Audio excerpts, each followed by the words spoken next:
Hello again, everyone. Edwin Learnard back once again in this YouTube astrological segment. I'm going to be talking about astrology and the death of Riley Strain.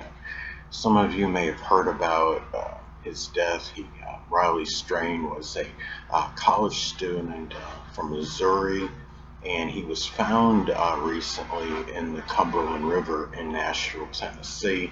And first thing I want to do is offer prayers and condolences to the close friends and family members of Riley Strain. I know this is very devastating and traumatic to hear about somebody passing, especially at such a young age. You hear about so many stories about people dying at a very young age, and this is really even before the prime. I mean, if you figure the prime of someone's life is around 28, 29 years old, I mean, he was like 22 when he passed away. Now, I'm going to be talking about, some natal placements, transits connected with his life and death.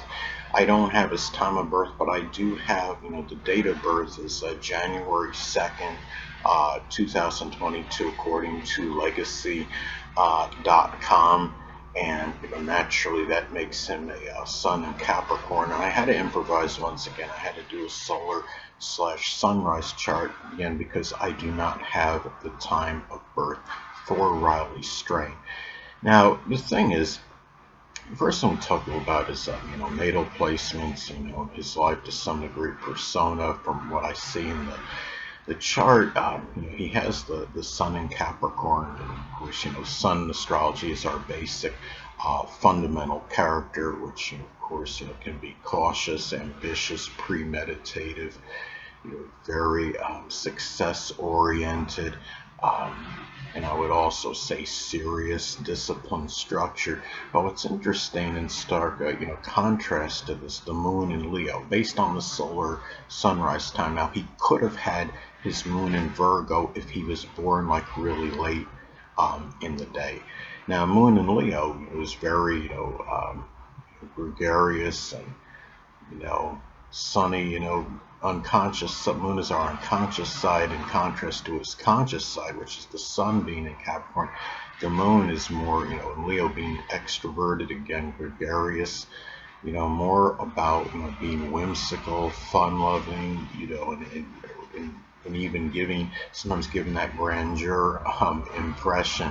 And the Sun in Capricorn can be very introspective, and you have the Moon in Leo really being more outgoing and more connected with enjoyment, partying, and fun, while you have the Sun in Capricorn is much more serious and being responsible. So it's very strong difference. Now, that's if his moon actually was in Leo. Again, and there is a small chance that the moon would be in Virgo, but the percentages say that his moon is in Leo, or we should say was in Leo. Now, the thing too is, looking at his chart as well. I mean, there's also, he's got the fairly pretty strong Capricorn influence because he has Chiron, Venus, the Sun, and Mercury in Capricorn.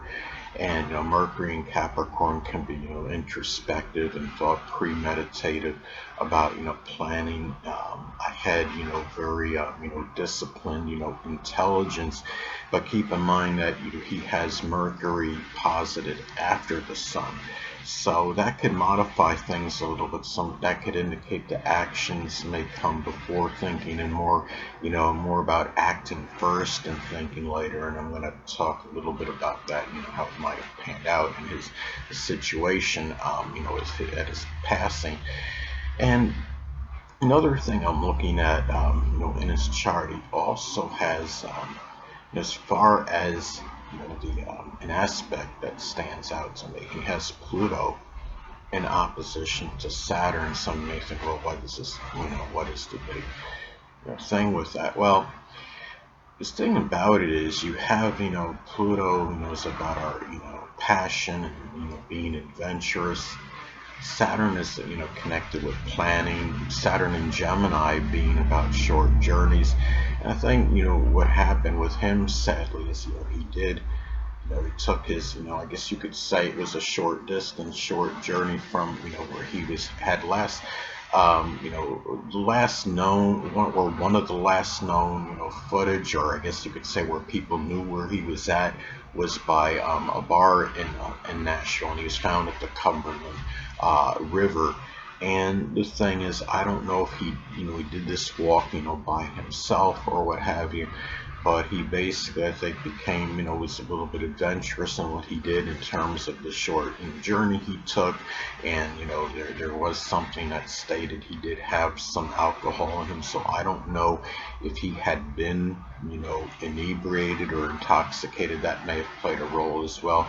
But a lot of that Pluto and Sagittarius opposing the Saturn and Gemini is like, it tells me that maybe with the short journey was a little bit too adventurous, and passion. I mean, Pluto and Sagittarius, though generational, could be that passion for the adventure, so to speak. And then the Saturn and Gemini is more about responsibility connected with things that are Gemini related, including short journeys. So you have that opposition there. And the thing is, too, is that he had, Chiron at least in loose conjunction, to the Sun in Capricorn, and it tells me, that, there could have been, I don't know his life or what was actually going on with it fully. The main thing I know about him is that he was a college student that was visiting,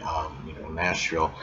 But it shows that there may, be more of an inclination to some kind of physical, related, issues or suffering. It could be Capricorn related, which can be, something with the knees, the bones, the joints, the hamstrings.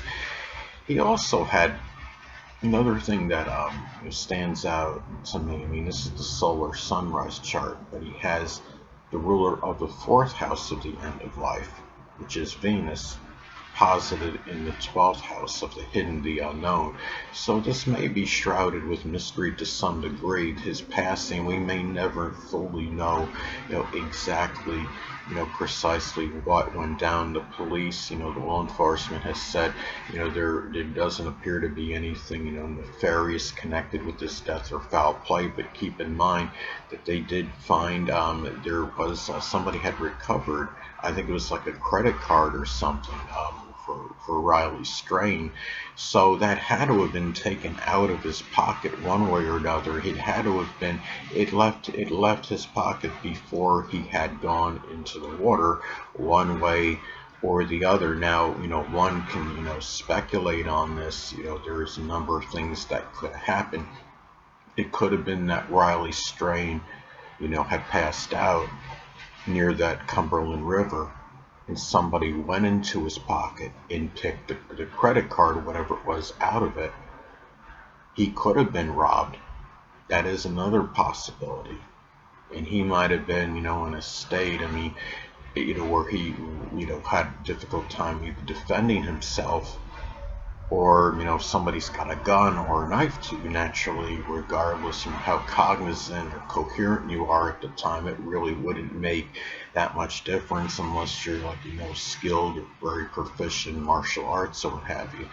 So, even though, they're saying, no foul play, nothing nefarious, I'm just wondering, why was the credit card found at the, at the scene? And, because somebody got access to it one way or another, obviously, before he, had plunged or, into the water.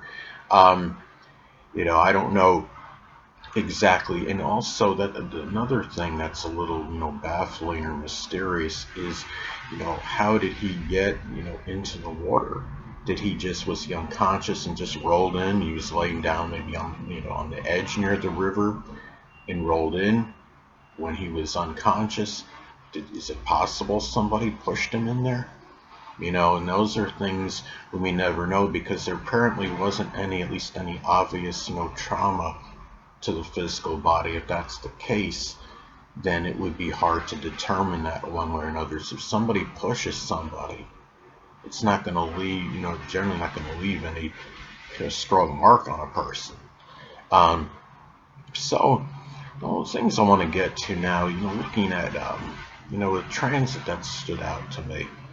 I'm looking at his chart. Okay, he has, mutable, T-square, with Pluto, Mars, and Saturn. Mars in Pisces being the midpoint, and often, he had the transit Black Moon Lilith in Virgo in the eighth house of death, in the solar sunrise chart, was making an opposition to that midpoint of that mutable T-square configuration, Mars and Pisces. And often when you have the transit where it makes an opposition to a midpoint in a T-square configuration, significant events can often transpire in one's life. And sadly, this happened. It was something more of a morbid type of nature. Black Moon Lilith can have a connection with death because it's similar to Pluto in its expression. And the thing is, what makes me wonder is that Virgo energy can be connected with crimes of misery, with somebody in an impoverished situation, somebody that might have been like a panhandler, or somebody in poverty may have robbed him at this time, and that maybe was just somehow tied in with his passing. It's something that we may never know. But the thing about his chart too is, when I say it, another thing that stood out. I mean, as far as transits go, he did have in the solar sunrise chart, he had two planets transiting the fourth house of the end of life: Jupiter in Taurus and Uranus in Taurus. Transit Uranus in the fourth house can suggest, in some cases where the end of life does occur, it can happen in a very, unexpected, sometimes shocking, spontaneous manner. And Jupiter transiting the fourth house may enlarge matters pertaining to the end of life for better or for worse. And another thing too is that he has the Pluto in Sagittarius in the 11th house in the solar sunrise chart, but it's also close to the 12th house cusp. So this could indicate a death that can be, somewhat shrouded in mystery. The 12th house is the house of the unknown and the unseen. So this is where, where that can come into play. And he also, at this time, he had transit, looking at this as well, it's interesting, he had transit Sun in Pisces, making a conjunction to his Mars in Pisces. So at this time, could have just indicated there may have been some harm to the physical body at this time. Maybe somebody was he attacked by somebody that was in a drunk or intoxicated state. The fact that this is in Pisces. And he also had transit Pluto, not far from his Neptune, not a conjunction by the orbs that the astrologers, including myself, are going to generally use, but it was like around 5-6 degrees away. I'm trying to see what the actual about 6 degrees away from his Neptune Pluto transit Pluto was. And I don't think we can definitively say that a planet doesn't necessarily feel a vibration from something if it's 5, 6, 7 degrees away. Transit Pluto, close to one's Neptune, can indicate, a death that is connected, with drowning. The fact it's in Aquarius, what's unusual, in an unusual, bizarre, very shocking manner. And he may have been inebriated at that time, and Neptune is connected with alcohol. So I found that interesting as well. Another thing to take note for Raleigh Strain is that his, as far as his progressed sun, was in early Aquarius at the time of his passing. The sun is about life. Transit Pluto was not far from his progressed sun at this time. And again, the sun is connected with one's life. Pluto is associated with death and trauma. So, in Aquarius is the sign, connected with, again, what's shocking, unpredictable, and unexpected. So those are some things, I'm looking at in terms of, his transits in his chart. And the thing is, too, I want to be kind and rewind and go back to an inconjunct, aspect he has in his chart, based on the solar sunrise time. He has Neptune, making an inconjunct aspect to, or at least a loose inconjunct aspect from his Neptune to his Jupiter. And, an inconjunct in astrology can often be about adjustments. Jupiter is associated with higher education.